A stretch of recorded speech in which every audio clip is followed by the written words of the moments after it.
Just about everything that we do in life involves risk, and driving is certainly no exception to that.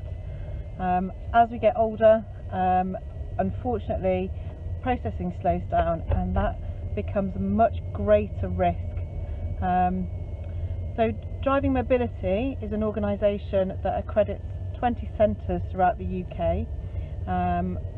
As well as those centres, there are satellite centres, and we help to keep disabled people and elderly people on the road for longer. Hello, my name's Annie Wallace-Stanley, and I work for an organisation called Driving Mobility. So my role for Driving Mobility is that I'm a driving advisor, so I'm a qualified driving instructor, and have done a course at Chester University about medical conditions and driving, to enable me to assess elderly and disabled drivers. So last year I was appointed to the board of directors, and in that capacity I decided that I'd like to come to the National Road Safety Conference. So it was a really interesting couple of days, and I heard lots of talks, really interesting stuff, learnt a lot, but one of the reoccurring things was pictures of people's road safety partnerships, and in seeing that I realised that actually we were missing from those partnerships, and I felt that this year it was really important that I came back and talked about our organisation, about how referrals are made to us, and about how we look after that section of the population, and try and keep them safe on the road. So our primary focus is, as I said, driving assessments, and there are other types of driving assessment that take place, particularly for elderly drivers, but I think for Driving Mobility, our assessment process probably sets us apart from the rest because of the holistic approach that we've got to the assessment process. So nationwide we've got a standardised procedure, we've got a standardised route, so our routes have to encompass various different elements, and the standard route takes around about 40 minutes, so it doesn't matter wherever you take your driving assessment throughout the country, it should be pretty standardised. The other part is that we have clinical input on our assessments. So for each assessment there'll be a driving advisor like myself and an occupational therapist. Both of us will sit in on that initial part of the driving assessment, and both of us will sit in on the drive. So one person's really assessing driving skills and habits, and the other person is looking at either the impact of the medical condition on the drive, or how we can help that person to be able to drive better, whether that's use of adaptations or tuition, or in fact on occasion it's a case of this person's not safe to drive. So our assessment encompasses 3 sections. The first section is obviously we do a short interview with the client about their driving history, how much they drive, etc. And the clinician will do a physical assessment. So they'll do some clinical observations, just looking at how that person moves in the car, from how well they can move their neck, look in the mirrors, can they check their blind spots, what can they see, and just from that we pick up things like visual defects. So if someone's not seeing something to the right or the left, that's kind of picked up in that initial conversation. We look at their mobility, can they get in and out of the car, can they see in their mirrors, can they see over their steering wheel, are they in a good position, are their feet hitting those pedals, can they find the pedals, do they know where their feet are, and do they have the strength, the proprioception, etc. to be driving that car safely. So that's the first little part of our assessment process. We check the client's eyesight, so quite often we get people coming for assessment that really can't read that number plate at 20 metres, so straight away we're identifying that there is a visual issue, and quite often that person needs to go away, update their prescription and come back to us at a later date. So visual, physical, and then we do a short cognitive assessment. So sometimes we might have a client that comes to us that's young, perhaps doesn't need a cognitive assessment, and just looking at ways that to enable them to start to drive. But on other occasions we get a client perhaps with dementia, Parkinson's, post-stroke, and we do a cognitive assessment. And the most common cognitive assessment we use is a mocker. So within that mocker, we're going to look at planning, memory, etc., anything that would affect somebody's ability to drive. So part of that mocker, we ask somebody to do a trail making exercise, and this was one that we had last week. Okay, and as you can see, that person was unable to complete that trail. And we also asked them to do a clock, so we asked them to draw a clock, to put on the numbers and to set the time at 11:10. As you can see, this client found that exercise particularly difficult, and that obviously written the numbers all the way down and some around the outside, and written the time which is incorrect.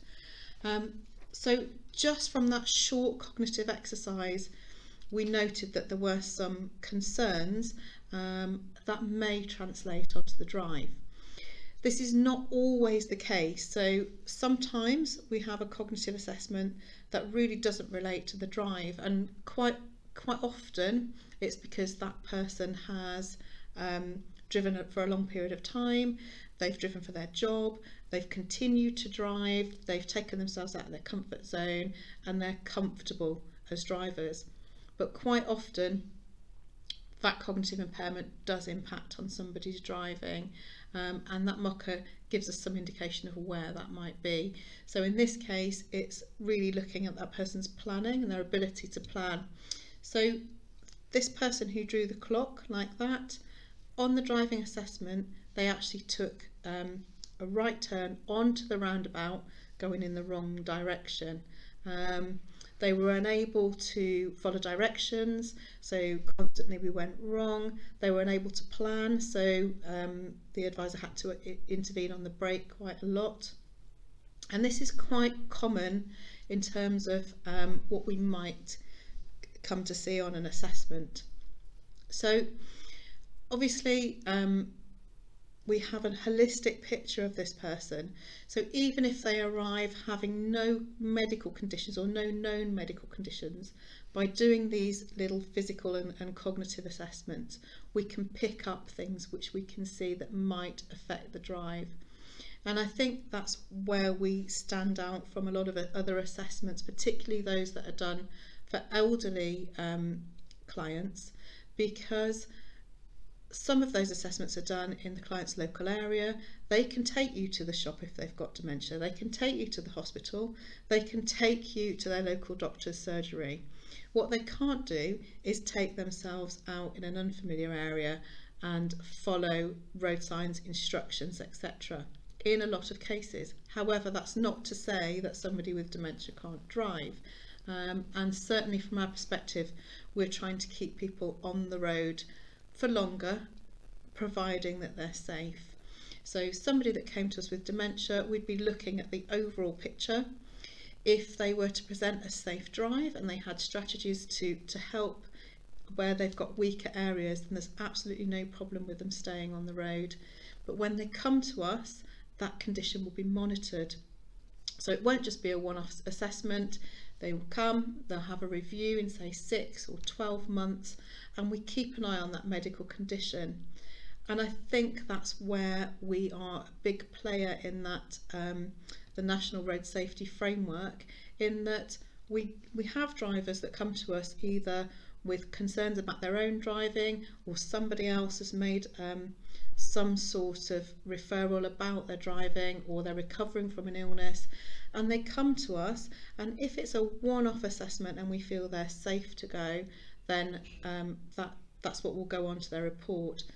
But if we feel that their condition is progressive and it's going to deteriorate, we will aim to see that client again within a period of time. And that agreement's made between your occupational therapist and your driving advisor. So you've always got that clinical input into that assessment process, which I think is really important. So who do we do assessments for? So basically our assessments come in from DVLA.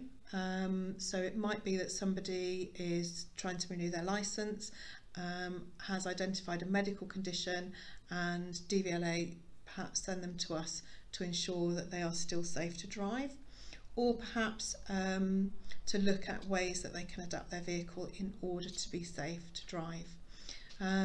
There's no legislation in place at the moment that says you have to come for an assessment to put adaptations in your vehicle, but we do see a lot of people that have come to us after having adaptations that should have come for an assessment first, because those adaptations are detrimental to their condition, or they're not actually able to drive safely.